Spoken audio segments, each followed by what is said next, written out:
this is a quick update for 2017 as the GL 350 BlueTech turns into the GLS 450 4MATIC. Well, yes, not exactly, but the GLS 450 4MATIC is now the base model, as the diesel is no more. Apart from a new name though, the GLS comes with some really good stylistic upgrades that make it look extremely handsome, and I'm really digging that front grille.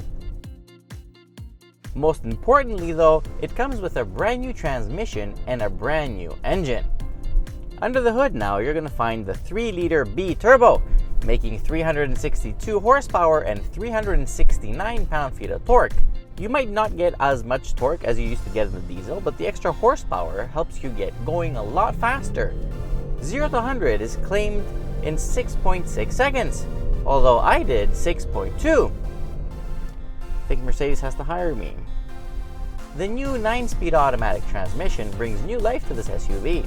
In manual mode using the paddle shifters, it shifts pretty quickly, and in full automatic, it is very decisive and very smooth. Fuel consumption is a little bit worse versus the diesel, but not by much. Average fuel consumption for this 2.5-ton monster is restricted to about 13.5 liters per 100 kilometers.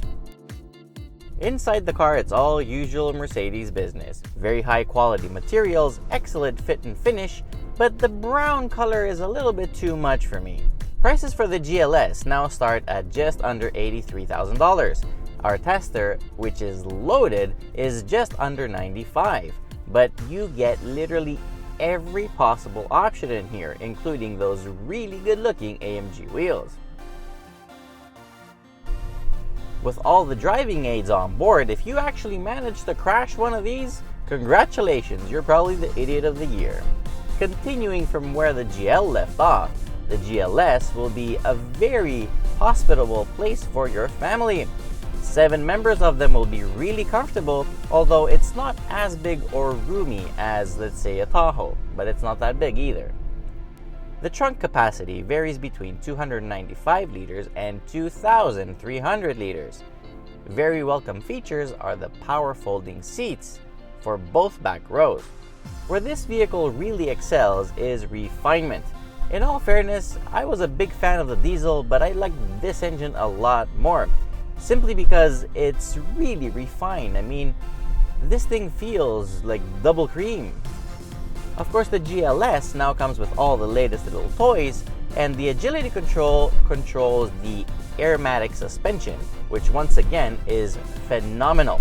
In comfort, it is extremely smooth and literally smoothens out the worst surfaces.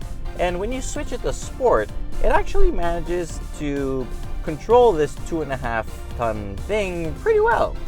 Of course, in a big 7-seater SUV, handling isn't top priority, but with the 4MATIC suspension set to sport, this thing feels pretty damn agile. I mean, it's surprisingly athletic and very well controlled. It remains very well damped. That's the great thing.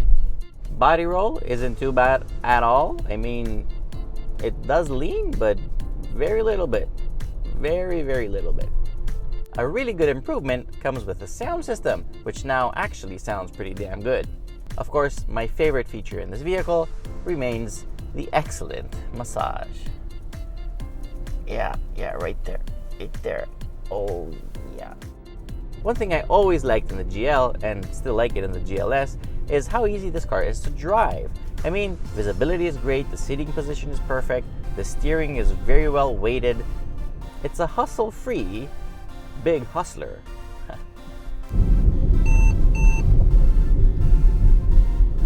Of course, being an SUV, it's really important that it can tow 3.5 tons. So if you have that big old boat, just hook it up.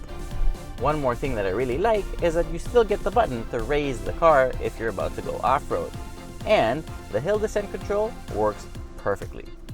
The brakes are really good. From 100 kilometers an hour, it came to a stop in 41 meters, which considering the weight is phenomenal.